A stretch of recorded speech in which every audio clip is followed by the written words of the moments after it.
It's great, but congratulations on what? I haven't achieved what I wanted to achieve yet. This is nothing. Do you have some hope that it will change? I think it will change if we get enough people involved. We need the international community to be the voice for these women. Articles 340 and Articles 98 of the Jordanian Penal Code allow for these types of murders, and they also protect the perpetrators of such crimes. My vision was, if I could create enough international awareness of what was happening, and then flood the United Nations Human Rights offices with letters demanding that these laws be abolished, that it would place pressure on the Jordanian government to act on the issue. The publishers said, you've got an international bestseller on your hands. Now, you're a refugee. Where do you want to live? Norma said, Australia. And with a supporting letter from Dick Cheney's daughter, she moved here. Within 3 weeks, it was in the top 10 of all books selling in Australia. I longed to see my mother, but if I went home, I fully believe my father and brothers would have no hesitation in carrying out my honor killing. Even if I were to return to Jordan a virgin, I have disgraced my family by running away. It was this well-placed arrow right at the sort of collective heart. We were fascinated by stories of the Middle East. We were fascinated by the Arab man. And here was this prepossessing woman coming out of that place and showing us how almost this burqa, this giant burqa had come out of the horizon and had enveloped her and had enveloped women and was going to envelop us if we didn't watch out. Is there any doubt in your mind that if you were to return to Jordan, that your father personally will kill you? I wouldn't put it past my father, because he really does believe very strongly in not just the honor killing, for example, but all the traditions that limit women in so many ways. But I'm just a strong believer in that if you live your life every day fearing death, then you're already dead. Because I'm stubborn enough. I get death threats, but I reply.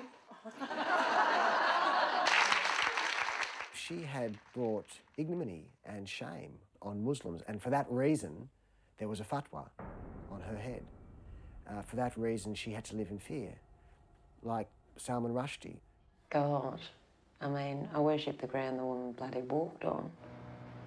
The day I met Norma, I was a little bit upset the night before because my stepson had just been charged with murder and it was on the national news. And when I rang, she put her arms around me and she said to me, don't worry about it, I know what the media's like. And she started telling me about what she does as far as honour killings, then showed me her book. And when she was telling me about things that were going on even in our country, here in Australia, I just wanted to help her fight against what she was wanting to fight about. This is Norma's bedroom. This is where we spent hours and hours working on the campaign. She was getting emails from women wanting her help to get out of the country. There was about 4 women that she funded herself for airfares. She told me about Michael. He used to email her and ring her.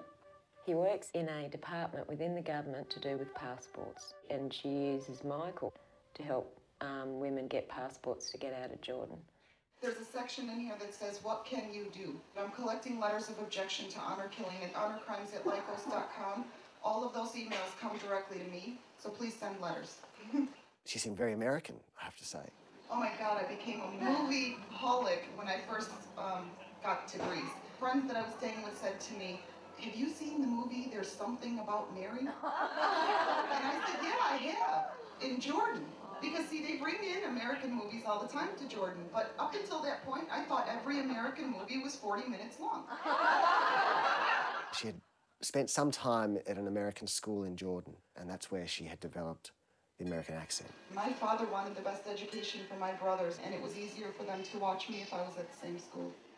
I was enjoying her company, so we went to my hotel room, and we talked for 5 hours, and at some point, we must have had enough wine for me to muster the Dutch courage to actually ask her, have you ever in your life had a boyfriend? You're 34 now. It's unusual for a woman to get to this point and not. And I remember there was this kind of incredible frozen moment. And she just looked at me and she said, no.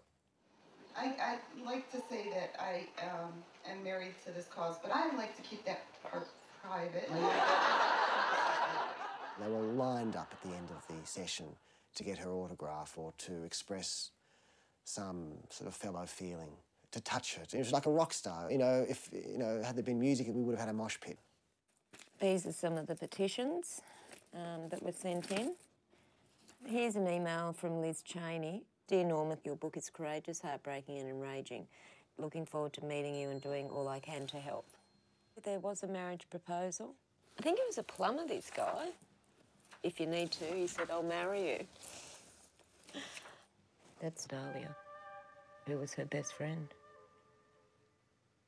And that photo was taken in the hair salon. Every time she more or less mentioned Dahlia, you'd see tears well up in her eyes. When Dahlia died, she was transformed by the state and by Islam into a body, but I could only feel her death as a personal thing. What had happened in the brief minutes of her death.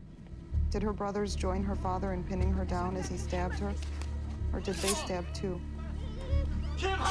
In the code of silence that surrounds an honor killing, I will never know for sure. Beauty brought her shame, but she was not to blame. Her innocence stolen for the sake of a family name. I followed the nurse down a long, dimly lit hallway into a large back room. I thought I was ready to see her, but nothing could have prepared me for what now lay in front of me.